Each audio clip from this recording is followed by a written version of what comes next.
할렐루야. 마가의 다락방 화요 저녁 집회, 회심의 밤 집회 오신 여러분 주님의 이름으로 환영합니다. 광고 잠깐 드리겠습니다. 내일부터 3일 동안 수, 목, 금요일 기독교 대한감리회 중부연회 인천 동지방에서 주관하는 연합성회가 마가의 다락방에서 있습니다. 그거는 인천 동지방 소속 교인들만 오시는 게 아니라요, 누구나 다 오실 수 있는 거거든요. 여러분께서 오셔서 자리를 빛내주시고 기도로 그 집회가 은혜 가운데 마무리될 수 있도록 도와주셨으면 감사하겠습니다. 우리끼리니까 이야기할 수 있지만 마가의 다락방 1968년도에 세워져서 50년 동안 이 자리 지켜오면서 주님의 은혜 흘려보내는 귀한 통로로 쓰임 받았습니다. 근데 중간에 어떤 다른 단체들, 부흥사들에게 마가의 다락방을 대여하는 일들이 수십 년 전에 있었는데 그때 예기치 않게 오명을 뒤집어 쓰는 일이 벌어졌습니다. 지금도 어떤 보수교단에서는 마가의 다락방 거기 2단 아니냐 이렇게 물어보는 것도 있지만, 여러분 마가의 다락방 2단이면 여러분 지금 다 2단에 오신 겁니다. 네? 여기가 2단 아니라는 거, 바른 복음 전하는 곳이라는 것 여러분이 더 잘 아실 겁니다. 근데 항상 그렇죠. 낙인이라는 게 찍히면 이게 잘 안 지워집니다. 그렇죠?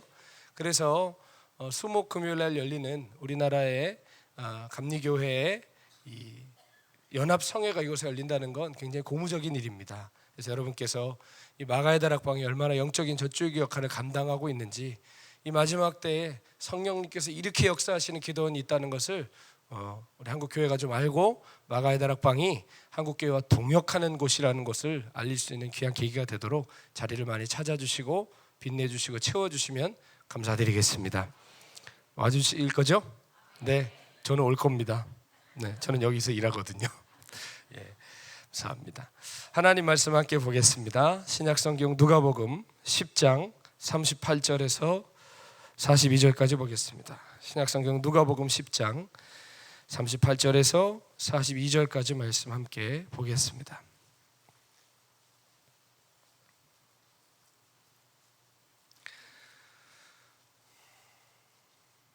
다 찾으신 줄 알고 함께 교독하고 제 마지막 42절 함께 읽겠습니다. 제가 먼저 읽겠습니다. 그들이 길 갈 때에 예수께서 한 마을에 들어가시매 마르다라 이름하는 한 여자가 자기 집으로 영접하더라.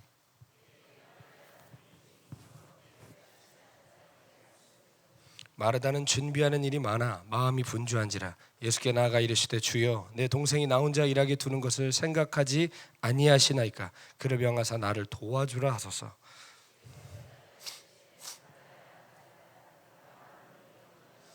함께 읽겠습니다. 몇 가지만 하든지 혹은 한 가지만이라도 족하니라. 마리아는 이 좋은 편을 택하였으니 빼앗기지 아니하리라 하시니라. 아멘. 제가 아프리카에 선교사로 4년 정도, 그렇게 길지 않은 시간을 보냈습니다. 아프리카에 있을 때 저희 큰 아이가 딸인데요, 두 돌이 막 지나자마자 갔고요, 둘째 아이는 메이드 인 아프리카, 아프리카에서 만들어져서 거기서 나고 자랐습니다. 큰 아이가 이제 커가면서 걱정이 뭐냐면, 수도에 한국인들이 많은 곳에서 이제 지내는 것이 아니라 산골짜기에서 한참 떨어져 있는 산골짜기에서 살다 보니까 이 아이가 이제 자라면서 한국인으로서의 정체성을 잃어버릴까, 그게 좀 걱정이 되더라고요. 그래서 기회가 되는 대로 한국 동화책을, 한국 전래 동화책, 한국에 관한 이야기를 담고 있는 책들을 많이 구해다 주었습니다. 케냐가 아무리 아프리카 나라라도 그 아프리카에서 최초로 한국과 수교를 맺은 나라입니다. 이미 1960년대에 수교를 맺었고 삼성과 LG가 벌써 들어가 있고, 한국인이 세운 케냐에서 제일 좋고 큰 호텔도 케냐에 있습니다. 그러다 보니까 거기에는 얼굴 거먹고 벌거벗은 사람만 사는 것이 아니라 한국인들도 900명 넘게 살고 있습니다. 놀라지도 않으시는군요. 한국인들이 적지 않게 살고 있는데, 그런 대사관에서 일하시는 그 공관 직원들 혹은 그런 대기업 회사 직원들이 출장 나왔다가 이제 한국으로 귀환하는 일들이 생기면 본인 자녀들이 읽던 한국 책들을 이렇게 한인들이 그 중고 마켓처럼 카톡방이 있어요. 거기에 올라와요. 의자 얼마에 팝니다. 책 얼마에 팝니다. 떠나시는 분들이 아주 헐값에 올리면 선교사들이 요즘 애들이 하는 말로 득템을 하는 거죠. 아주 싸게 그걸 이제 구할 수 있습니다. 그런데 이제 한이 카톡방을 가만히 지켜보고 있으면 어느 날 정말 원하는 책이 올라옵니다. 한국 전래동화 전집, 무슨 세계 명작 동화 전집, 이런 게 이제 막 올라오기 시작해요. 그렇게 하면 바로 답장을 보내서 제가 사겠습니다. 근데 우리 집이 수도에서 6시간 떨어져 있어서 바로는 못 갑니다. 제가 수도에 내려가서 살 때까지 조금만 가지고 있어 주십시오. 그래가지고 불어 수도에 내려갈 일정을 만들어 가지고 이제 내려갑니다. 내려가서 이제 그 책을 이만큼한 책들을 싼 값에 사서 가지고 오면 기분이 얼마나 좋은지 몰라요. 이제 우리 아이가 이거를 보겠구나, 얼마나 신기해할까, 이제 한국이 이런 곳이라는 것을 알겠구나 하고 이제 사오는데요. 그때는 이제 아이가, 지금은 조금씩 글을 읽는데 그때는 이제 스스로 책을 읽을 수 없으니까 아빠들 엄마들 읽어줘야 되잖아요. 그것도 참 일이더라고요. 옆에서 애들 하나하나씩 읽어주는데 막상 책을 받아와서 읽어주는데 이게 고민이 참 많이 되는 일들이더라고요. 뭐 혹부리 영감, 금도끼 은도끼, 흥부와 놀부, 별주부전, 젊어지는 선물, 전래동화 내용을 보니까 다 등장인물들이 도깨비, 산신령, 용왕님, 마귀, 귀신 막 이런 게 나오는 거예요. 이거를 아이에게 대체 어떻게 설명을 해줘야 되냐고요. 더군다나 설명을 아무리 잘해줘봤자 귀신 설명해 주는 거 아니에요. 그러니까 이게 영적으로도 좋은 것 같지 않고 설명하기도 어렵고, 그러다 보니까 책을 사다 놓고 흐지부지 잘 못 읽어준 경우도 많았던 것 같습니다. 왜 이렇게 우리나라 옛 이야기에는 이렇게 미신적이고 우상숭배적인 요소가 많은지 모르겠어요. 그렇다고 뭐 서양 동화는 괜찮습니까? 서양 동화도 페이지마다 무슨 마법사, 마녀, 난장이, 뭐 엘프, 뭐 온갖 것 다 나오면서 결국 서양이나 동양이나 미신적이고 우상숭배적인 요소가 담겨 있는 것은 매한 가지인 것 같습니다. 근데 재미난 것은 우리나라 전래동화를 보면 교훈을 주는 내용이 있나요, 없나요? 그래도 있습니다. 아무리 도깨비 나오고 산신령 나와도 교훈을 주는 얘기는 있습니다. 그 중에 가장 단골로 나오는 얘기가 뭐죠? 가장 단골로 나오는 주제, 어렵지 않습니다. 뭐예요? 선한 사람은 복을 받고 악한 사람은 벌을 받는다는 거예요. 처음 들어보십니까? 그러면 흥부와 놀부가 대체 무슨 내용입니까? 예? 여러분, 선한 사람은 복 받고 악한 사람은 벌 받는다라는 내용이 옛날 동화에 많이 담겨 있어요. 서양 동화나 우리나라 한국 전래 동화나 동일한 내용들을 담고 있습니다. 흥부와 놀부를 보십시오. 니네 되게 잘 듣는다. 어린아이들이 아주 얼굴에 미소를 머금고 저 그 이야기 알아요 하는 표정으로 듣고 있는 것 같습니다.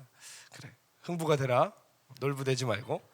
자, 흥부와 놀부 이야기를 봐도 흥부는 어떻죠? 선행을 해서 복을 받습니다.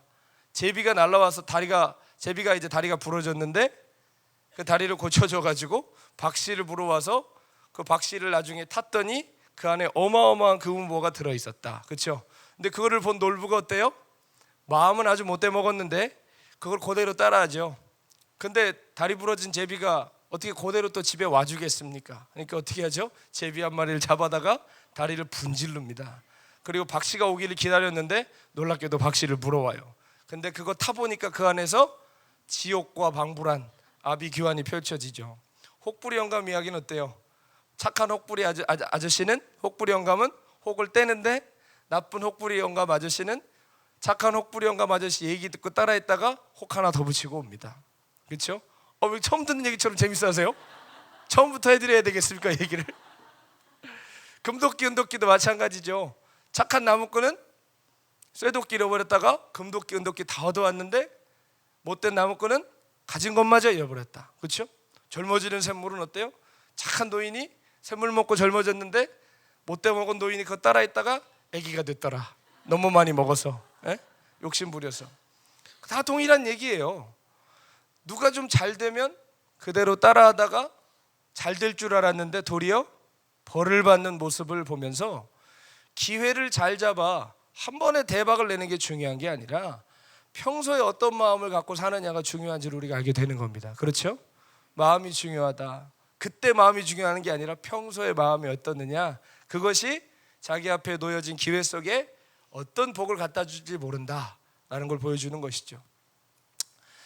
10수년 전에 마가의 다락방에 이제 박보효 목사님께서 인천으로 오시면서 저도 오게 됐습니다. 마가의 다락방 그때는 이렇게 아름답고 멋진 성전은 아니었습니다. 훨씬 이거보다 작고 초라했습니다. 그러나 하나님께서 이제 마가의 다락방을 다시 세우라는 부름을 박보영 목사님께 주셨고, 상황도 안 되고 형편도 안 됐지만 나름대로 마가의 다락방 산상대성회를 시작했습니다.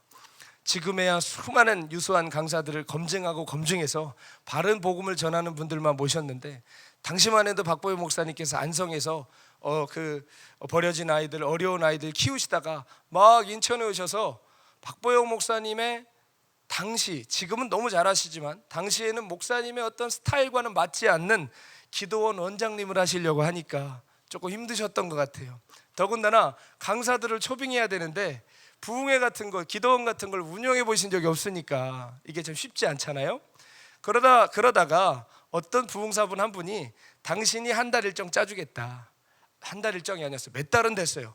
몇 달치 부흥사 일정을 짜주겠다고 해서 맡겨가지고 이제 그분과 연대가 되어 있는 많은 부흥사 목사님들이 매주 강단에 서셔서 말씀을 전하기를 시작했습니다.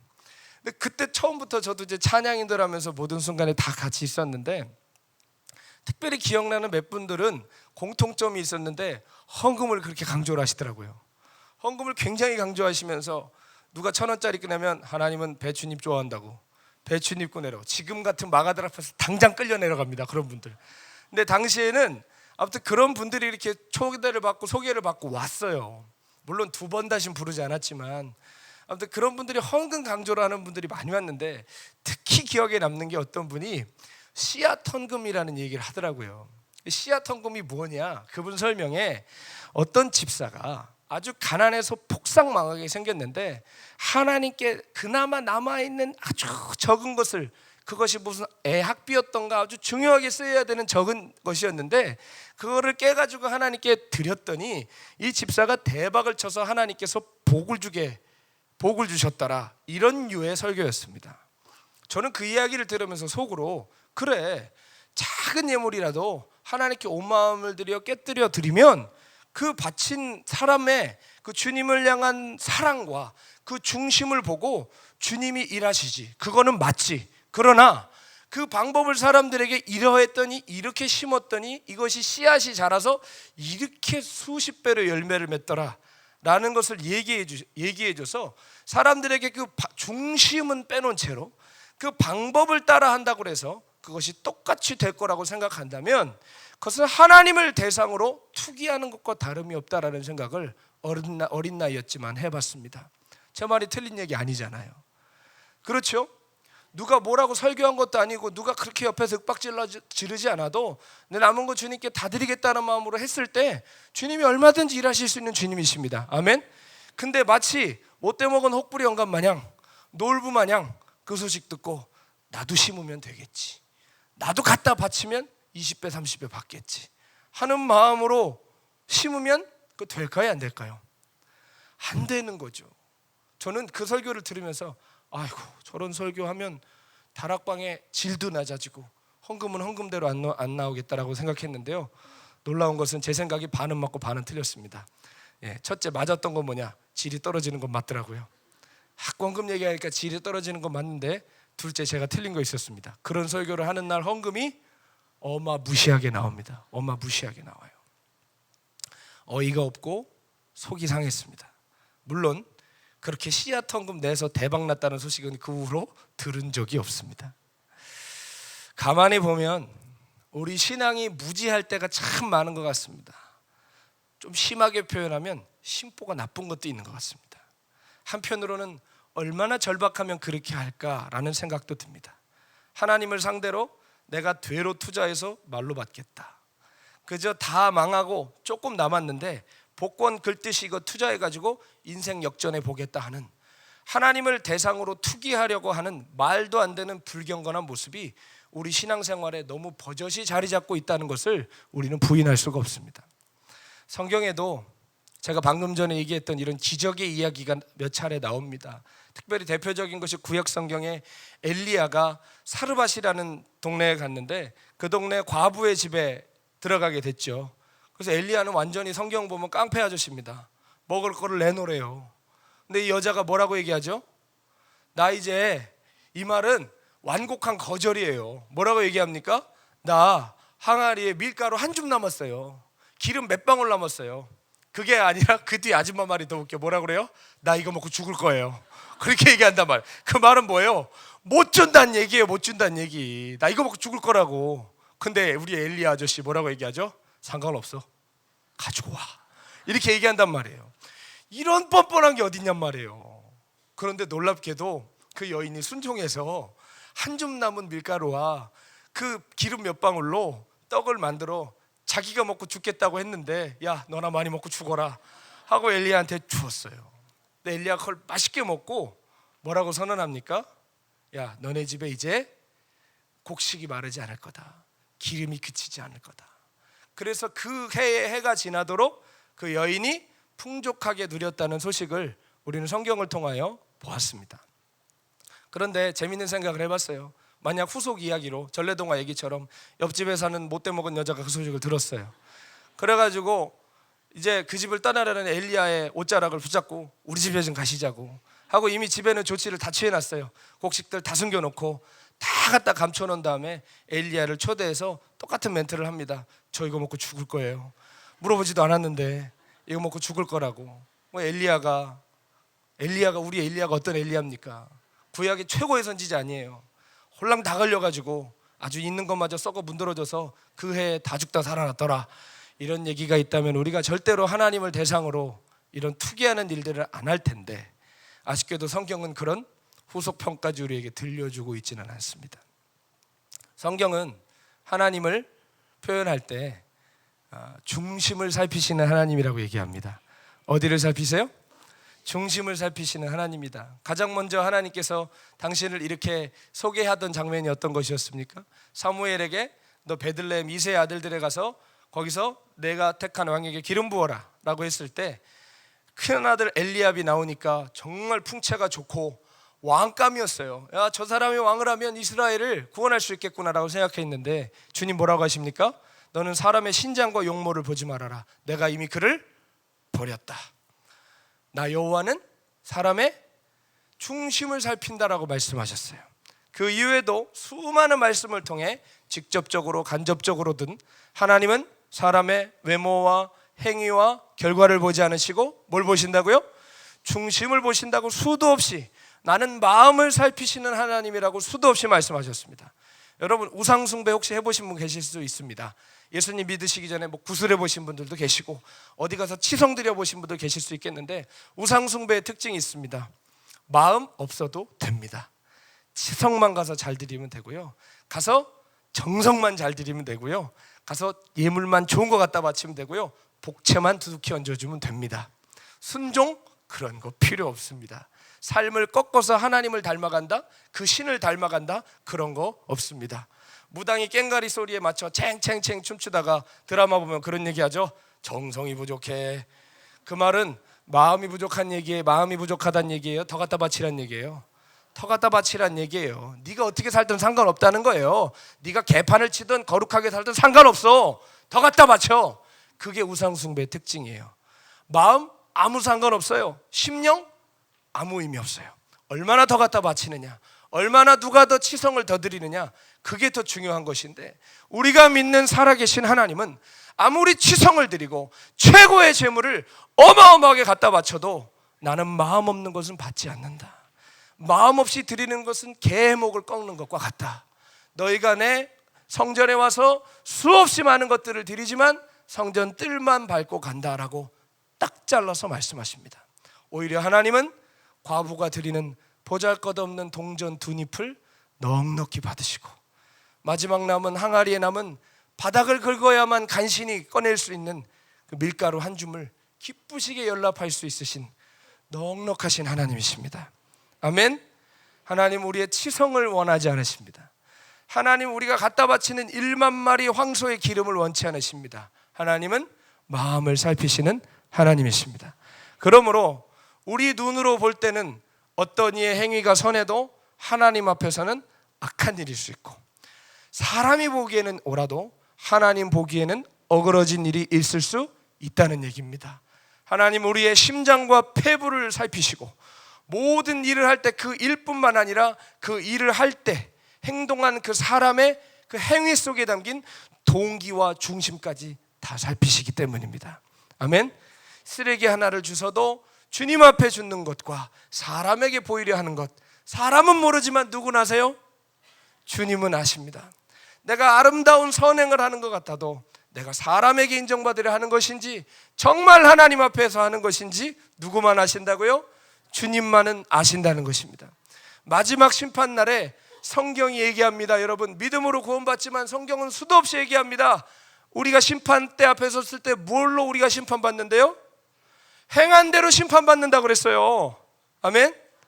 이게 행위신앙이 아니라 믿음은 반드시 우리의 변화된 행위를 낳지 않습니까? 그러므로 우리가 어떻게 행했느냐는 어떻게 믿었느냐가 그것으로 증거가 되는 거예요. 아멘이십니까? 우리가 행한 대로 주 앞에 받게 될 텐데 그 행위는 어떤 결과물을 냈느냐가 아니라 너희가 그 일을 행할 때 어떤 중심과 어떤 의도를 가지고 했느냐도 주님이 살피신다는 것을 우리가 반드시 알아야만 합니다. 우리가 주님의 일을 한다 그럴 때 그 주님의 일을 할 때 이것이 주님의 일이다, 꿈이다, 비전이다, 사역이다, 온갖 감투를 다 갖다 씌우고 가장시켜서 우리가 주님의 일을 하는 것 같지만 결과적으로 그 속에 깊숙이 들어가 보면 나의 야망과 내 자랑과 내 영향력을 유지하고 내 영역을 확장하고 내 사역을 확대시키기 위해서 하나님의 이름 팔아먹을 때 얼마나 많은지 모르겠습니다. 우리가 우리 스스로 우리 영혼을 기만하는 것이죠. 주님의 일을 한다라고 하면서 나를 속이고 사람들을 속이지만 하나님은 속일 수 없는 것입니다.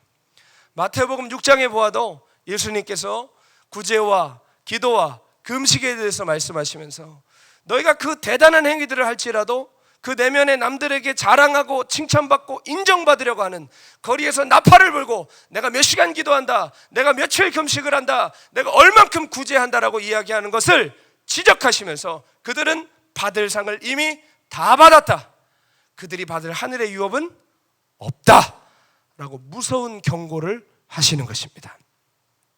사랑하는 여러분, 중심으로 한 것만 남습니다.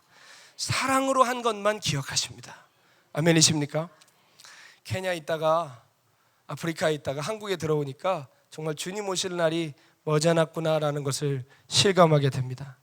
시간이 멈춘 것 같은 아프리카의 들녘에서 조용히 살다가 주님을 맞이하면 참 좋았을 텐데 나오라고 그래서 나왔는데 푸른 초장 쉴 만한 물가가 아니라 전쟁터에 부름받아 정말 정신없이 하루하루 살고 있는데 그러다 보니 문득문득 아프리카가 그리워집니다. 한국은 정말 영적인 위기에 어마어마한 파도 속에 점점 침몰해가고 있다는 느낌을 지울 수가 없어요.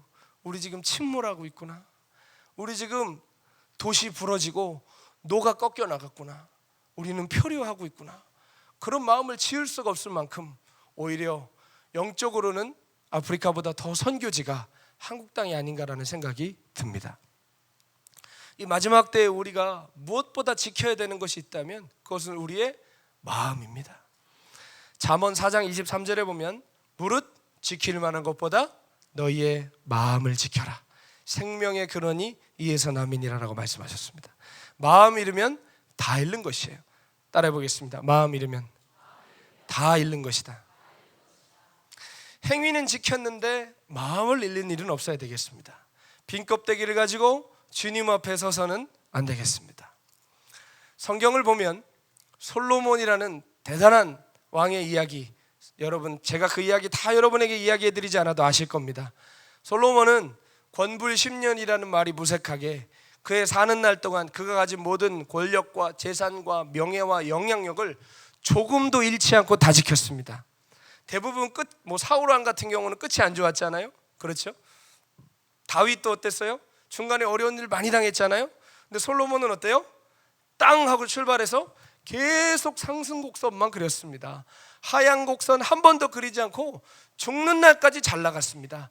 그가 손에 쥐었던 모든 것 하나도 잃지 않고 끝까지 잘 지켜냈습니다. 그러나 다 지켰어도 한 가지 잃은 것이 있었습니다. 뭐죠? 그는 마음을 잃어버렸습니다. 마음 빼고 다 지켰습니다. 그럼 마음 빼고 다 지켰으니 그는 훌륭한 사람이었더라. 성경이 그렇게 얘기하나요? 다 지켰지만 마음 잃어버리니 그거 얼마나 비참 아닌가 아니고 그가 얼마나 실패한 신앙인인지 얼마나 끝이 추했던 사람인지 성경이 우리에게 얘기해주고 있지 않습니까? 나는 끝까지 나는 정말 상승곡성만 그리고 솔로몬처럼 끝도 그러기를 원해요. 그러는 사람 아무도 없을 거예요. 솔로몬의 말로를 담고 싶은 분 계세요? 없죠. 솔로몬의 그 부귀영화는 담고 싶지만 솔로몬의 그 마지막 신앙의 모습은 담지 않아야 되지 않겠습니까? 요한계시록에 나오는 에베소 교회도 수많은 행위들이 주님 앞에 칭찬을 받았습니다. 그러나 마지막 경고는 무엇이었죠? 네가 수많은 행위가 있지만 뭘 잃어버렸대요? 처음 마음을 잃어버렸대요. 너의 사랑을 잃어버렸대요.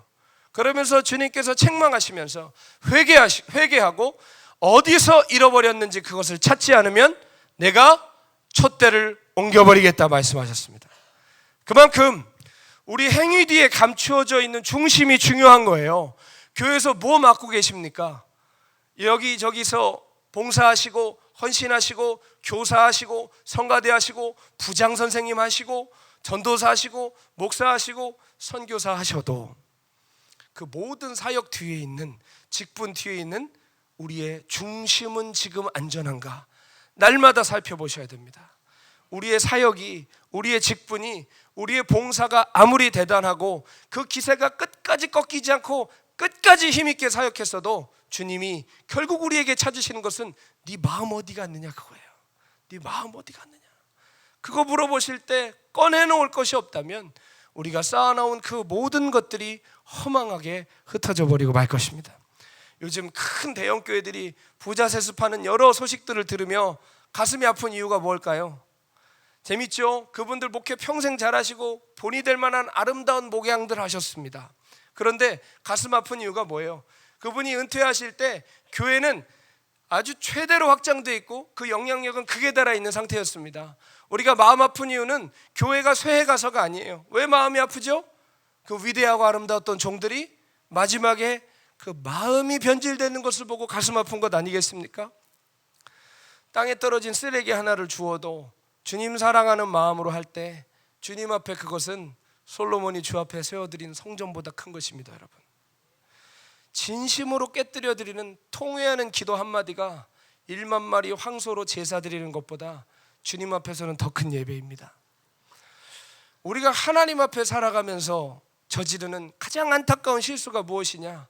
따라해 보겠습니다. 주님의 일을 하면서 주님을 잃어버리는 것이다. 세상에 나가서 주님을 잃어버리면 당연한 일이지만 어찌 교회 안에 그렇게 열심을 내고 주님의 일을 하면서 주님을 잃어버리겠습니까? 그것처럼 비참하고 부끄러운 일이 어디 있겠습니까? 이런 일이 특별히 누구에게 더 많이 일어나느냐? 특별히 능력이 출중하고 열정이 많고 성실하고 헌신하는 분들이 문제가 뭐예요? 따라합시다. 많은 일을 맡다 보면 많은 일을 맡다 보면 이런 일들이 벌어지기가 쉽습니다. 많은 일을 할 만한 사람들이 맡아요. 그렇죠? 새신자에게 아무도 많은 일을 안 맡깁니다. 흔들리는 사람에게 많은 일을 안 맡겨요. 많은 일을 맡고 있다는 그만큼 신임을 받고 있다는 얘기고 성실하다는 얘기고 능력이 있다는 얘기고 봉사할 줄 알고 있다는 사람들입니다.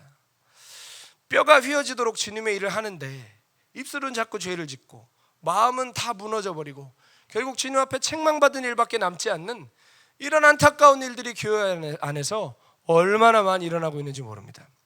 오늘 성경에 보면 그런 참 장면이 하나 나오는데 바로 달란트 많고 열심 충만한 마르다와 그의 반면에 진짜 눈치 없고 분위기 파악 못하고 모질한 여동생 마리아의 얘기가 나옵니다. 예수님께서 어느 날 길을 가시다가 마르다의 집에 초대를 받으십니다. 마르다의 집은 처음 가는 집이 아니에요. 마르다와 마리아 그리고 그 중요한 인물 하나가 더 있죠. 그 집에 사는 남자 하나 있죠. 누구죠? 나사로. 이 세 남매는 주님이 아주 아끼시는 예루살렘에서 8km밖에 떨어지지 않은 아주 가까운 마을 베다니에 사는 3남매였습니다. 베다니는 빈민들이 사는 곳이었기 때문에 마르다와 마리아와 나사로는 그렇게 넉넉하게 사는 사람은 아니었음에도 불구하고 예수님을 섬기고 접대하는 것을 아주 기뻐했습니다. 그날도 마르다는 예수님께서 그 마을을 지나가시니까 우리 집에서 머물라고 하시면서 집으로 얼른 달려 들어가서 이제 일을 하기 시작하는데요. 여러분 아시다시피 예수님을 초대한다는 것은 예수님을 따르는 그 수많은 무리들, 당신들은 저 기사식당 가서 드시고 오십시오 하고 집에 예수님만을 위한 뷔페를 차리는 건 아니지 않습니까? 손님 접대를 아주 중요하게 생각하는 그 중동의 문화에서 예수님을 초대한다는 건 옆에 있는 12제자를 비롯 수많은 여타 많은 사람들을 함께 그 집으로 초대한다는 것을 이야기하는 것입니다. 그러니까 집안이 얼마나 북적댔겠습니까? 얼마나 정신이 없겠습니까? 지금 같아야 뭐 전화도 있고 카톡도 있으니 집에 전화해서 20분 후에 도착, 식탁 세팅해 놓을 것, 이렇게 딱 문자도 보내고 얘기해 놓을 수 있겠지만, 이건 뭐 갑자기 들이닥친 손님에 얼마나 정신이 하나도 없었을까요? 그렇죠? 마르다는 예수님 일행이 집에 들어오시자마자 팔을 걷어붙이고 부엌으로 들어가서 막 불을 떼기 시작하고 식탁을 정리하고 식기를 준비하고 밀가루를 치대고 온갖 일에 집중하기 시작했습니다. 해야 할 일이 한두 가지가 아니었습니다. 몸이 10개라도 모자랄 지경이었습니다. 그러나 마르다는 정말 기뻤습니다. 마르다는 정말 주님을 사랑했거든요. 마르다도 주님의 제자였거든요. 예수님을 정말 잘 섬겨드리고 싶었습니다. 그러나 위기가 찾아오기 시작합니다. 40절 말씀 읽어보면 마르다는 준비하는 일이 많아 마음이 분주한지라. 아주 중요한 단서가 나와요. 마리아의 그 마음이 흔들리기 시작한 계기가 뭐예요? 준비하는 일이 많아요. 많아. 여러분 집에 좋은 손님 초대하면 일품 요리 내놓는 사람 거의 없습니다. 그렇죠? 그러니까 한 그릇 음식 내놓는 사람 없단 말이에요. 반찬 가지를 여러 개 하는 것이 융숭한 대접이라고 생각하는 우리도 문화가 있잖아요. 그렇지 않습니까? 그러니까 많이 하려다 보면 몸도 피곤하고 힘도 들어요. 마르다가 맡은 일이 많다 보니까 마음이 분주해지기 시작했어요.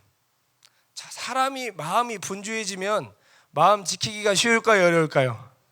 마음 지키기가 어려워집니다. 그럼 그때부터 어떻게 될까요? 따라해 보겠습니다. 성격 나온다. 네. 왜 안 따라 하시죠? 성격 나와요. 그때 성격 나와요. 그 바쁜 와중에 마르다가 진짜 바빠, 누가 나 좀 도와줬으면 좋겠어 생각하는 순간 도저히 참을 수 없는 광경을 목격하고 말았습니다. 속된 표현을 한 번만 쓰겠습니다. 눈치 더럽게 없고 분위기 파악 진짜 못하는 그 마리아가 그 바쁜 와중에 예수님 발치에 앉아서 말씀을 듣고 있는 장면이었어요. 그 순간 마리아는 머리에 김이 나기 시작했습니다. 저게 지금 무슨 장면일까? 저게 지금 말이 될까? 라고 생각이 미치는 순간 어떻게 했죠? 예수님께 찾아가서, 그 얼마나 예수님의 말씀이 나눠지는 숭고하고 거룩한 시간이었겠습니까? 마리아는 발치에서 이렇게 은혜롭게 말씀을 듣고 있는데 마리아가 저벅저벅 하더니 몸에 밀가루 가루도 좀 막 묻고 막 그랬겠죠. 그런 몸으로 가가지고 뭐라고 항의합니까? 아니 주님, 지금 저는 이 많은 손님을 만나라 정신이 하나도 없고 몸이 10개라도 모자란데, 이 눈치 없는, 이 진짜 눈치 없는 이 마리아가 말씀 듣겠다고 예수님 발치에 지금 앉아 있습니다. 이게 안 보이시나요? 정말 이 상황을 아무렇지도 않게 생각하시는 건가요? 마리아에게 저를 도와주셔야 된다고 얘기해야 되는 게 정상이 아닌가요? 여러분, 제가 지금 이 상황극을 한 게 절대로 무리하지 않다는 걸 성경을 보시면 알 겁니다. 성경이 곱게 표현해서 그렇지 마르다가 지금 화가 나 있어요. 마리아가 뭐라고 얘기합니까? 예수께 나아가 이르되 주여, 내 동생이 나 혼자 일하게 두는 것을 생각하지 아니하시나이까? 그를 명하사 나를 도와주라 하소서. 여러분 생각을 해보세요. 엄마도 아니고 자기 여동생인데 직접 말해도 돼요, 안 돼요? 직접 말해도 돼요, 돼. 야, 너 뭐 하는 거야? 나 혼자 일하잖아 하고 꼬집어가지고 데려갈 수 있는데, 이 행동을 보면 두 가지로 유추할 수 있어요. 마르다가 화가 났어요. 화가 나면 화와 함께 뭐가 같이 올라오는 줄 아세요? 자기의가 같이 올라와요. 자기의가 같이 올라오면 그 내가 화를 내고 싶은 그 대상에게 가서 인격적으로 조용히 말해서 데려오는 게 아니라 모든 사람이 듣도록 말하게 돼 있어요. 그렇죠? 지금 이거 안 보이냐고, 그러면서 분위기를 싸하게 만드는 거예요. 그런 경우 있어요, 없어요? 우리가 가해자가 될 때도 있고 피해자가 될 때도 있죠. 네? 그런 경우 많이 일어납니다. 분위기 막 어렵게 하면서 나 이거 하는 거 안 보이냐고 화와 함께 자기의가 올라오는 것이죠. 얼마나 민망스러운 상황이 벌어졌을까요? 마르다는 마리아를 보는 순간 자기의가 고개를 쳐들었습니다. 여러분 기억하세요. 모든 열심 뒤에는 항상 자기의라는 덫이 있습니다. 남들이 나 같지 않으면 화가 나요. 나는 이렇게 뼈가 휘도록 하는데 저거 지금 설렁설렁해? 안 와? 놀아? 들어갔어? 이런 것들이 생각하면 생각할수록 마음이 상하는 거예요. 그러면 나만 죽이는 게 아니라 결국 어떻게 되는 거죠? 가서 한마디 하고야 마는 거예요. 그 사람한테만 하는 게 아니라 모두가 듣도록, 모두가 알도록 하는 거예요. 그러니까 결국 자기의는 따라합시다. 나도 죽고 너도 죽고 우리 다 죽고.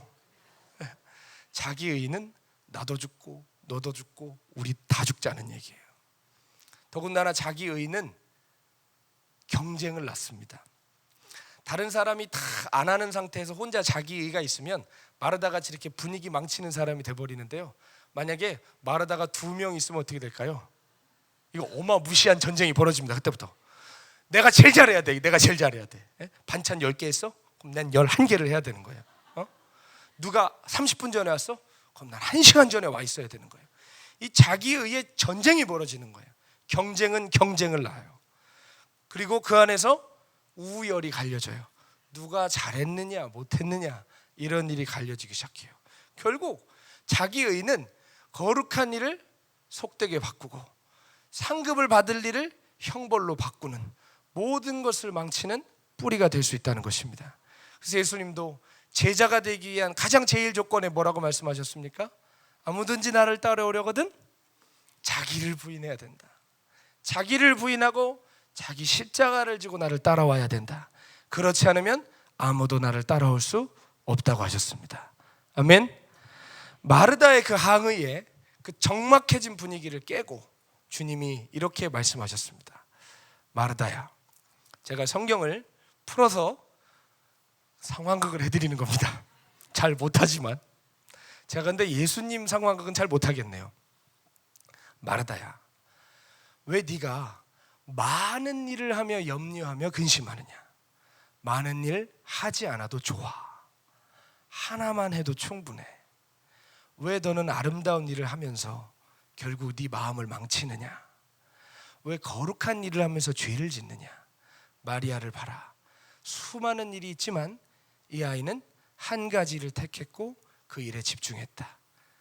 이것을, 그 기쁨을 누구도 빼앗아가지 못할 것이다. 우리는 흔히 이 말씀을 이렇게 들은 적이 많으실 거예요. 이런 해석을 들으신 분 혹시 계시면 제 이야기를 들으면서 고개를 끄덕거려 주세요. 이걸 우리가 얼마나 이런 설교를 많이 들었냐면 하나님 앞에서는 마르다과와 마리아과가 있는데 마리아과는 봉사파고 마리아파는 예배파다. 근데 하나님은 마리아를 칭찬하시고 옳은 것을 택했다고 했으니 하나님 앞에서는 열심히 일하는 것보다 마리아와 같이 주님과 교제하는 것이 더 귀하다. 그러므로 우리는 마리아 신앙을 가져야 된다. 이런 해석을 들어보신 분들은 왼쪽 새끼발가락을 들어주세요.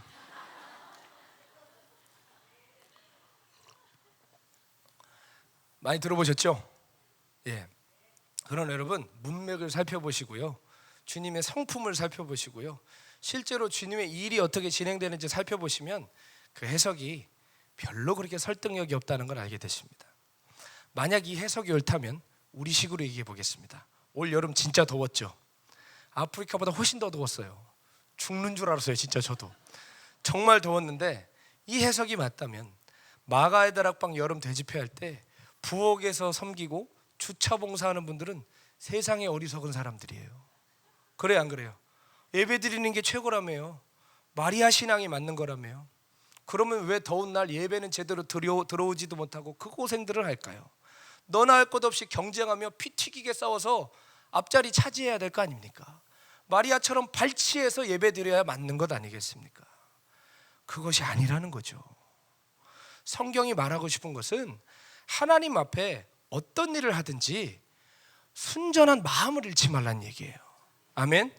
많은 일을 하려고 하다가 잘하려고 하다가 그 마음을 잃고 거기에 더해서 다른 사람을 정죄하고 많은 사람들의 마음을 상하게 하고 다른 사람이 나같지 않음을 지적하고 판단하는 죄를 짓느니 차라리 한 가지를 택하여 마음을 잃지 않고 그것을 빼앗기지 않는 것이 더 낫다고 말씀하신 것이 예수님의 말씀의 진이라는 것입니다. 아멘.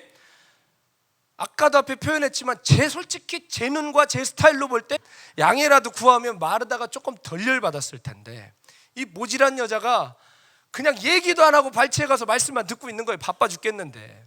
근데 또 한편으로 이 마리아는 어마무시하게 예수님을 사랑하던 여자였어요. 요한복음에 보면 어떤 장면이 나오죠? 솔직히 마테마가 누가 다 나옵니다. 근데 요한복음에는 이름을 밝혀요. 어떤 사건이에요? 예수님께서 베다니 문둥병자 시몬의 집에서 식사하실 때 마테마가 누가는 어떤 한 여자가 왔다고 그랬는데 요한복음은 이름을 밝혀요. 누구래요?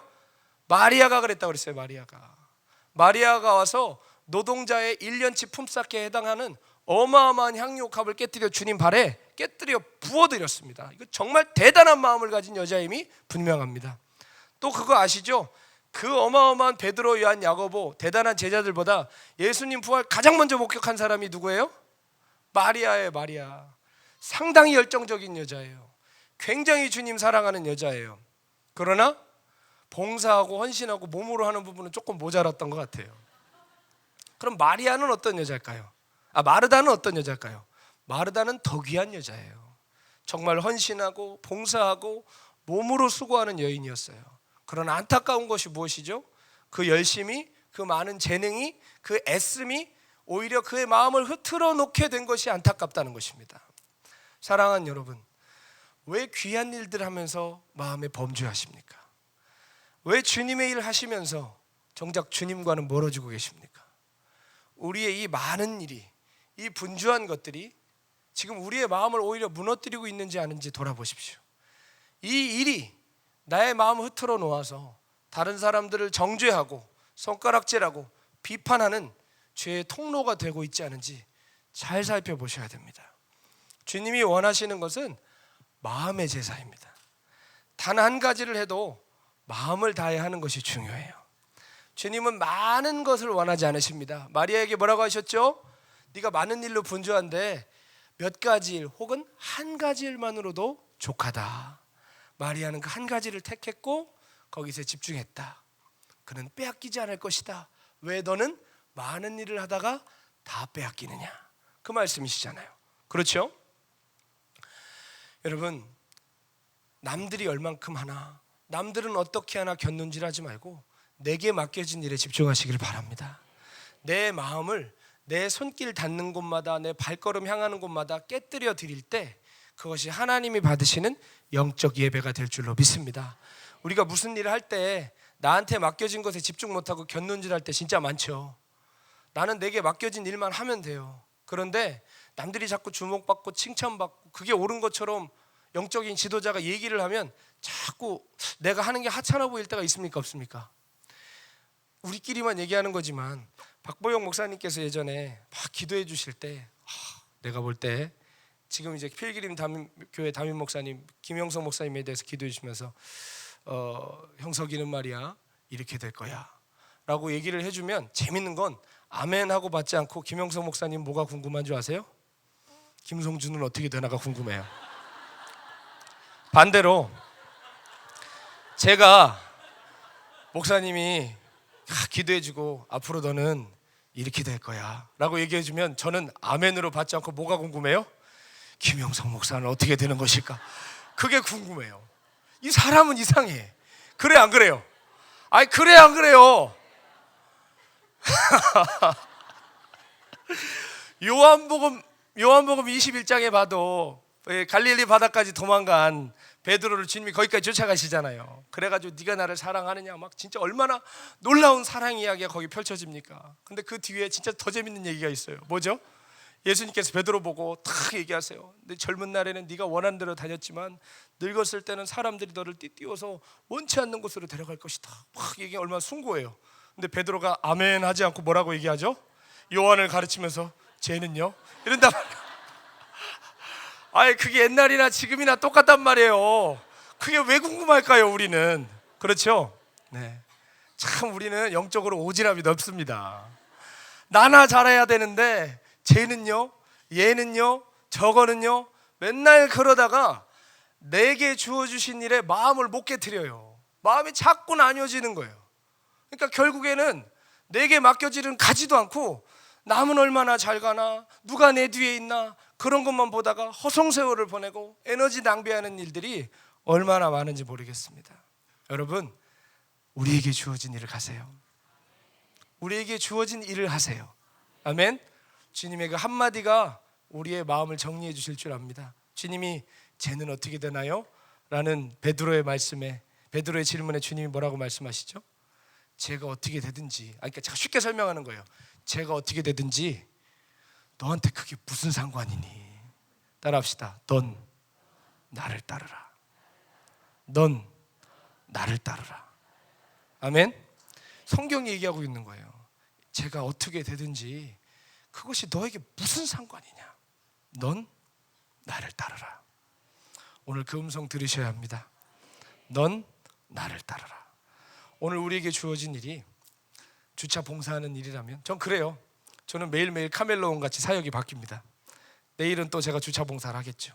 시간 나면 신방도 가겠죠. 근데 제가 밖에서 주차 봉사하면서 안에서 설교하는 사람 부러워할까요? 부러워할 일도 없습니다. 저는 그냥 저 일 열심히 하면 되는 거예요.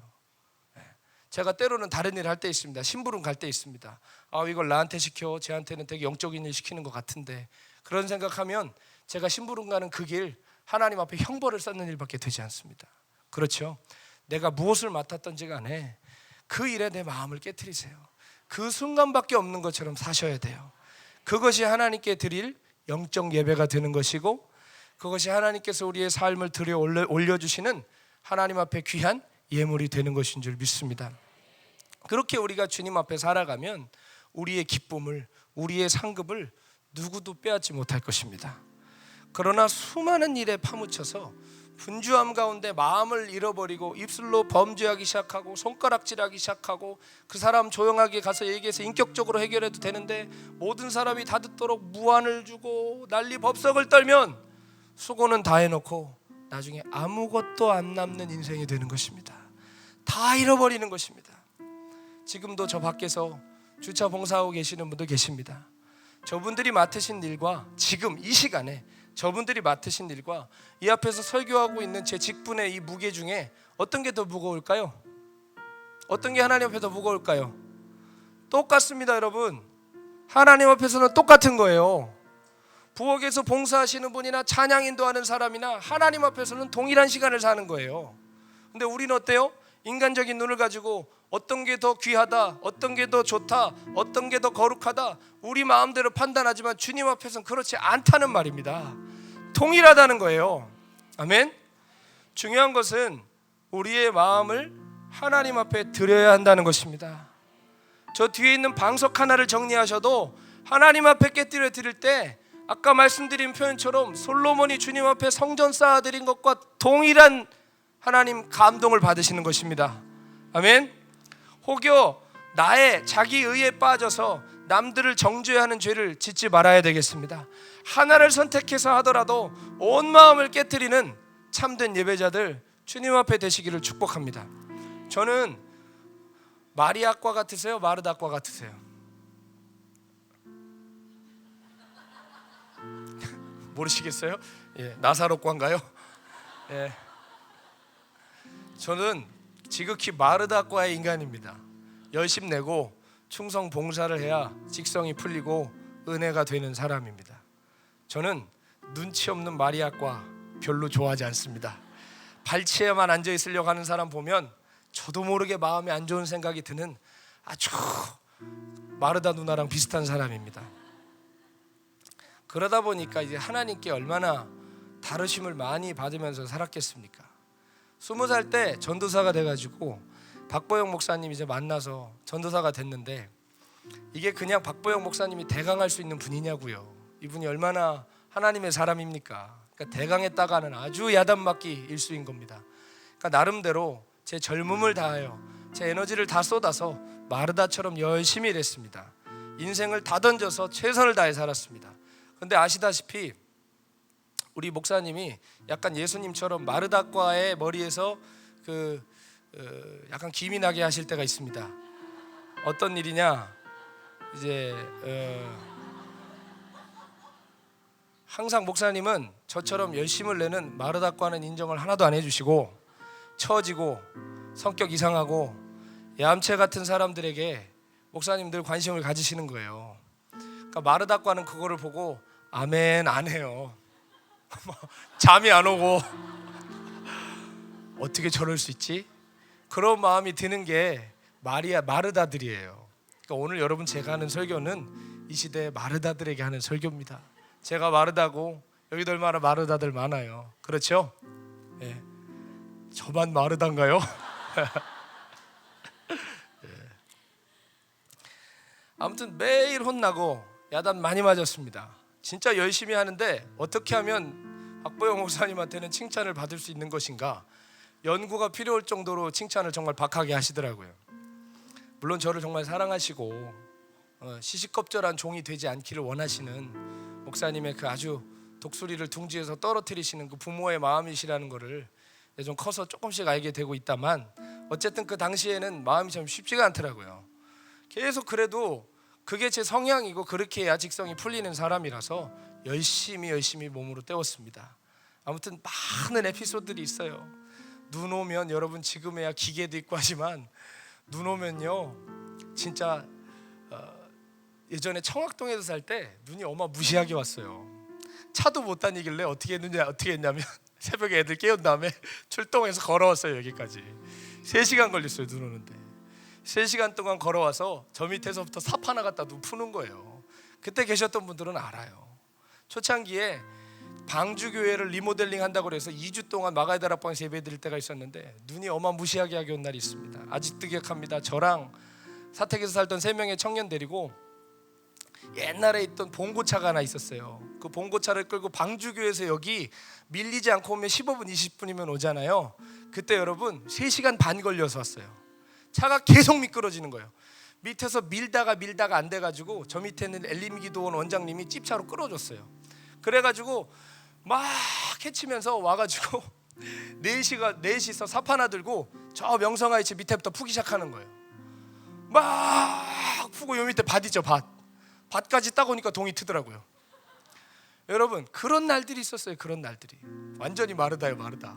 근데 그렇게 하면 정말 내 인생 왜 이렇게 사는 걸까가 아니라 즐거워요. 즐겁고 야 해가 떴어 없어 막 우리끼리 막 즐거워하고, 올라오면 우리 또 집사님들 권사님들이 김치찌개 끓여주고 하면 정말 그 돈 안 줘도 돼요. 네? 생각해보면 그 당시에 노동량을 따지면 저는 아마 부자가 됐을 겁니다. 최저시급만 받았어도 저는 빌딩 몇 개가 있었을 거예요. 네? 근데 김치찌개 하나로 다 때우고 그랬어요 그때는. 네? 근데 어쨌든 그런 시간들을 살아냈을 때가 있었습니다. 다시는 안 오는 소중한 시간들이에요.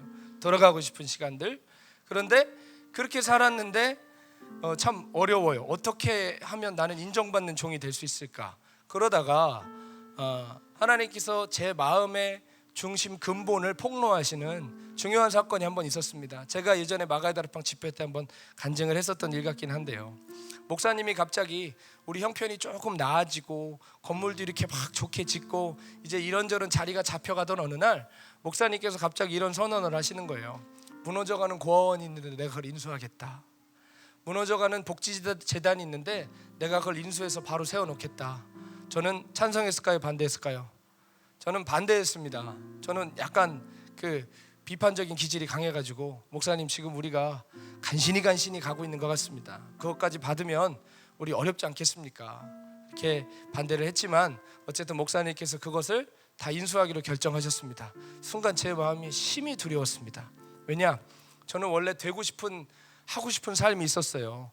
막 전국을 다니고 전 세계를 다니면서 말씀을 전하는 능력의 종이 되고 싶었는데 목사님이랑 살다 보니까 이거 버려진 애들이랑 살아야 되는데 애들이 점점 많이 늘어나고, 더군다나 이제 고아원도 인수한다고 그러니까 가만히 생각해 보니까 이러다가 나는 고아원 원장이 되겠구나, 그런 생각이 드는 거예요. 아니 그 당시 제 생각이 그랬어요. 웃지 마세요. 상당히 진지합니다. 예, 난 이러다 고아원 원장 되겠구나. 왜냐하면 목사님이 하시는 일은 결국 우리 일이거든요. 그렇지 않습니까? 지금도 마찬가지지만 나 이러다 고아원 원장 되겠구나. 내 꿈은 물거품이 되겠구나. 불안해 죽겠는데 더군다나 이제 복지재단까지 하나 딱 얹히는 순간 야 이건 내가 결단을 내려야 된다. 이러다 진짜 원장 된다. 이제 사회복지사 따라고 하겠구나. 막 별 생각 다 나는 거예요. 정말 그것도 맞는 것이 주변 애들에게 목사님이 너 사회복지사 다 따라고 하는 거예요. 내 차례가 올 것 같은 거예요 이제. 그러니까 두렵고 힘들고 싫은 거예요 그게. 그런데 항상 그렇죠. 도망치고 싶으면 기회가 올까요 안 올까요? 이 마귀가 딱 갖다 놔요. 요나도 하나님께서 너 니느웨로 가 갔는데 도망치고 싶어가지고 바닷가로 막 달려갔는데 요파 항구에 무슨 배가 와 있어요? 성경에 보면 다시스로 가는 배가 있더라가 아니라 그 앞에 이런 부사가 있어요. 따라합시다. 마침. 마침 다시스로 가는 배가 거기 있대요. 마침 그게 왜 있냐고요. 막 도망치고 싶은데 마침 제 삶에 유학 갈 수 있는 길이 열렸어요. 이걸 제가 잡아야 돼요 말아야 돼요? 저 다시스로 가는 배 제가 타야 되는 거예요. 그래가지고 그걸 확 붙잡은 다음에 목사님 저 유학 보내주세요 그랬어요. 왜 가려고 그러냐요. 근데 저는 보시기엔 어떤지 모르지만 마음에 꿈이 참 많았었어요. 무슨 마음을 가졌냐면 내가 미국 가서 공부해서 학위를 따야지, 선교학 박사를 따야지, 그리고 내가 미국에서 목사 안수도 받아야지, 내가 많은 세계에서 온 사람들을 만나서 나의 지경을 넓혀야지, 내가 영어를 잘해야지. 이 네 가지 목표를 딱 목사님께 말씀드렸더니 목사님 씁쓸한 표정을 지으시면서 너 그렇게 하면 삥 돌아갈 거라는 거예요. 불행해질 거라는 거예요.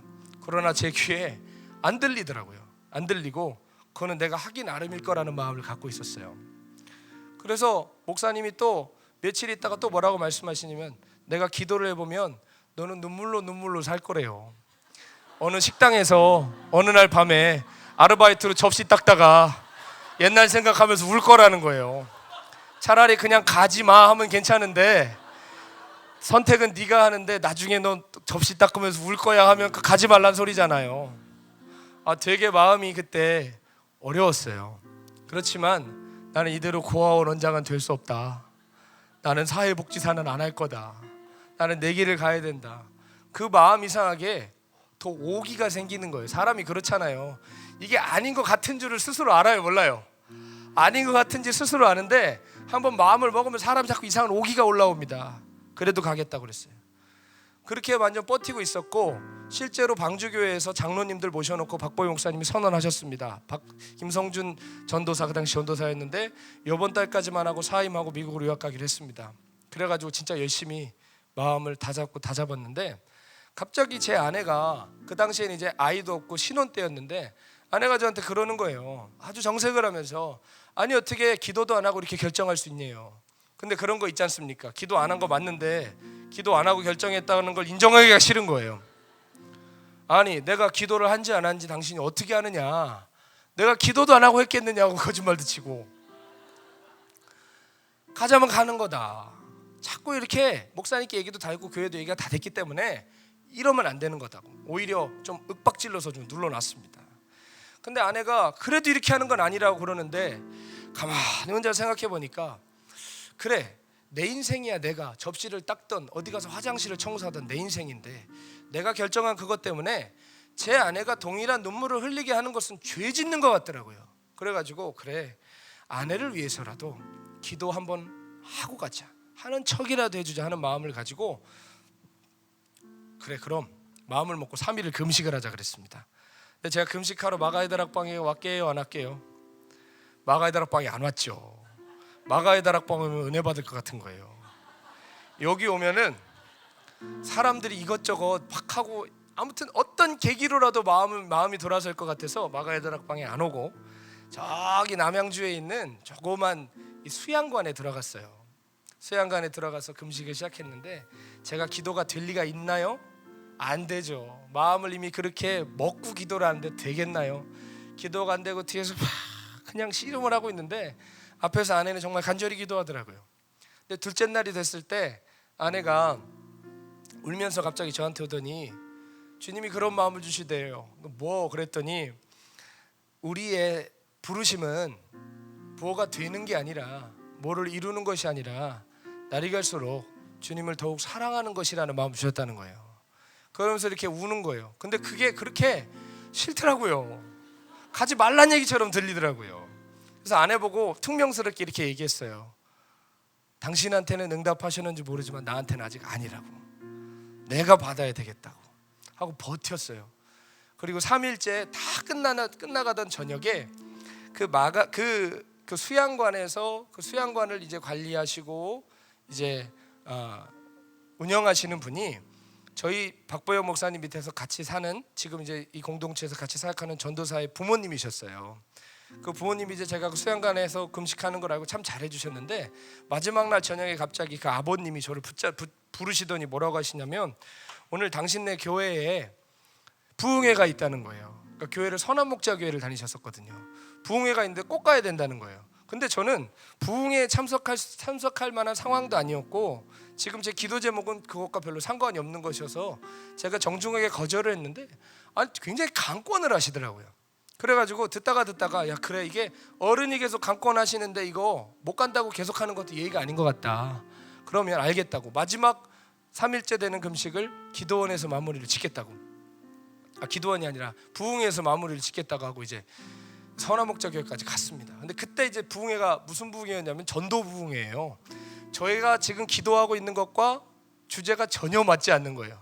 전도 부흥회인데 어떤 목사님이 부산에서 목회하시는 분이 오셔가지고 전도에서 얼마나 많은 영혼들이 교회로 왔고 시골 논두렁 한가운데 있는 교회가 얼마나 큰 교회가 되는지 얘기하는데, 저한테는 하나도 귀에 안 들어오더라고요. 그런데 그거 하나는 느꼈어요. 저 목사님 주님 진짜 사랑하시네. 저 목사님 영혼 진짜 사랑하시네. 그게 제 마음에 감동을 주더라고요. 그리고 나서 이제 유기성 목사님이 올라오셔가지고 말씀 붙들고 기도하자는 거예요. 그래서 주여 하고 기도를 하는데, 제가 앞에서 두 번째인가 세 번째 칸 비교적 강단과 가까운 곳에 앉아 있었습니다. 거기에 앉아서 기도를 하는데 기도가 처음엔 안 되는데 갑자기 기도의 문이 열리기 시작하더라고요. 입이 열리기 시작하면서 기도가 막 되는데, 갑자기 저는 그런 기도를 안 했는데 제 입에서 뭐라고 기도를 하냐면, 하나님 잘못했어요. 하나님 죄송해요. 하나님 잘못했어요. 하나님 잘못했어요. 그런 기도가 나오는 거예요. 내가 왜 이런 기도를 하지? 라고 생각하면서 동시에 마음에 갑자기 회개의 영이 부어지는 거예요. 회개의 영이 부어지면서 팍 하나님 앞에 그냥 눈물만 계속 흘리고, 잘못했다고, 죄송하다고, 내가 잘못했다고 계속 그런 기도를 하면서 울더라고요. 뭐가 잘못했느냐 물으면 묻지 않아도 제가 너무 잘 알잖아요. 하나님, 유학을 결정한 게 잘못된 게 아니라 내 마음에 하나님 두기 싫어한 거, 내 마음에 하나님 음성 듣지 않은 거, 주님의 길과 벗어나려고 했던 거, 그게 얼마나 잘못된 길인지 깨닫고 울기 시작했는데, 갑자기 한참 울던 그때 주님께서 제 마음에 이렇게 말씀하시는 것 같았어요. 내 종아, 내가 너를 쓸 수가 없다. 왜 쓸 수가 없냐? 네가 영어를 못해서도 아니고, 미국에서 학위를 못 따서도 아니고, 목사가 아니어서도 아니다. 내가 너를 쓸 수 없는데 그것은 네가 나를 사랑하는 마음을 잃어가기 때문이다. 그러시더라고요. 제가 얼마나 더 울었겠습니까? 하나님 앞에 통곡을 하고 울면서, 주님, 제가 목사가 된들, 영어를 잘한들, 학위가 있다 한들 주님 앞에 사랑을 잃어가면 죽은 개와 뭐가 방불하겠습니까? 하나님 긍휼히 여겨 주십시오. 용서해 주십시오. 가지 않겠습니다. 제 마음을 돌이키겠습니다 하고 회개하고 목사님께 와서, 목사님, 제가 정말 잘못했습니다. 기도를 했는데 주님께서 이렇게 말씀하셨습니다 라고 했더니 주님께서, 박보영 목사님께서 잘 받았다, 맞다, 그게 주님의 음성 맞다 그러시더라고요. 그렇게 하고 돌이켰을 때 주님께서 갑자기 저에게 젊은이 교회라는 교회 공동체를 맡게 하시고, 또 하나님께서 새로운 문들을 제 삶에 열어가시고, 또 그 이후에 선교사로 나가게 하시고, 그래서 오늘 여기에 또 이렇게 서 있게 됐습니다. 그때 고집 부렸다면 미국 어딘가에서 접식 닦고 있겠죠.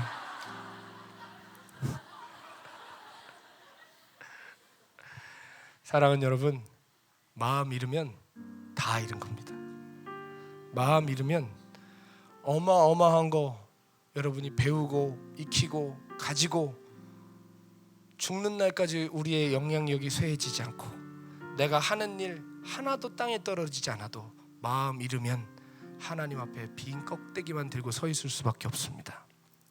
사랑하는 여러분, 오늘 설교는 수없이 많은 일들 속에 분주하여 마음이 상하여서 쓰러져 있는 마르다들을 위한 설교입니다. 어쩌면 우리 모두가 다 마르다일 수 있습니다. 충성하고 사랑해서 하나하나 시작하다 보니 많은 일들을 하게 됐습니다. 뼈가 휘어지도록, 병원에 수없이 오가도록, 몸이 그렇게 부서지도록 이랬는데 눈을 떠보니 왜 이렇게 입으로 죄를 많이 지어요? 왜 이렇게 마음으로 죄를 많이 짓고 있을까요? 왜 이렇게 하나도 남은 것이 없어질까요? 여러분, 우리 그 쓰리고 아픈 마음을 주님 앞에 오늘 내려놨으면 좋겠습니다.